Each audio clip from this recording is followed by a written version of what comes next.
என்னங்க இன்னைக்கு என்ன வீடியோ அப்படின்னா வீட்லயே கரம் மசாலா எப்படி அரைக்கிறதுங்கிறத உங்களுக்கு செஞ்சு காமிக்க போறேன். அதுக்கு பாருங்க என்னென்ன பொருட்கள் சேர்த்துறோம், எவ்வளவு அளவுகள்ங்கிறத உங்களுக்கு கரெக்டான அளவுகளோட செய்து காமிக்க போறேங்க.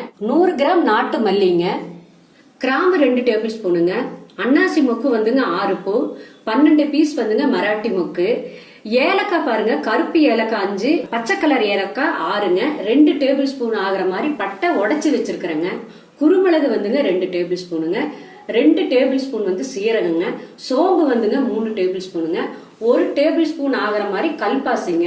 இது கூட பாருங்க 4 பிரிஞ்சி இலைங்க, ஜாதி பத்திரி பூ வந்துங்க 2ங்க. முதல்ல என்ன செய்யறோம்னா நாட்டு மல்லி வறுத்துக்கலாங்க. ட்ரையா தான் வறுக்கணுங்க. இதெல்லாமே அடுப்பு மீடியத்தில் வச்சுட்டு கருகாம வறுத்து எடுத்துக்கலாங்க.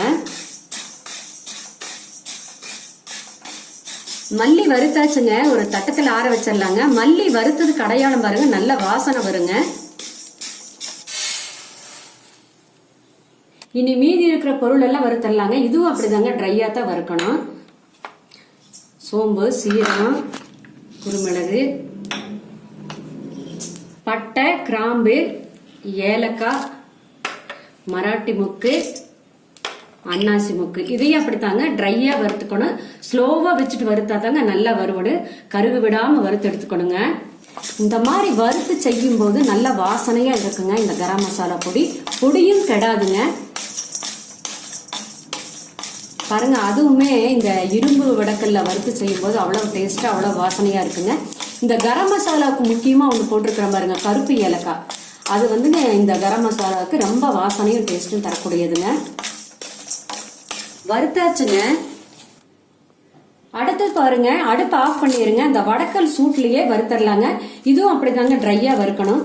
பிரிஞ்சி இலையை பாருங்க சின்னதா உடைச்சு போட்டிருக்காங்க. கல்பாசி அப்படித்தாங்க. இந்த ஜாதி பத்திரி அப்படித்தாங்க இப்படி உடைச்சு போட்டுருங்க. இந்த வடக்கல் சூட்லயே வறுத்து எடுத்துடலாங்க. இதைய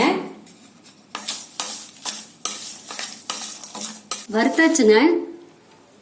இந்த வறுத்ததெல்லாம் பாருங்க நல்லா ஆறுன வருது. மிக்சியில் போட்டு நைஸா பவுடர் பண்ணிக்கலாங்க.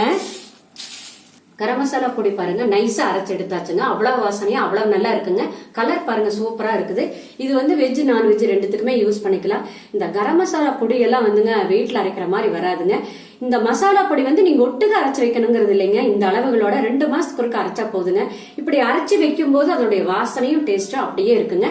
இதையே நீங்க என்ன பண்றீங்கன்னா ஆறுன வரைக்கும் ஒரு கண்ணாடி பாட்டில் போட்டு எடுத்து வச்சுக்கோங்க. இதுல ஏதாவது சந்தேகம் இருந்தா கேளுங்க, நான் பதில் சொல்றேங்க.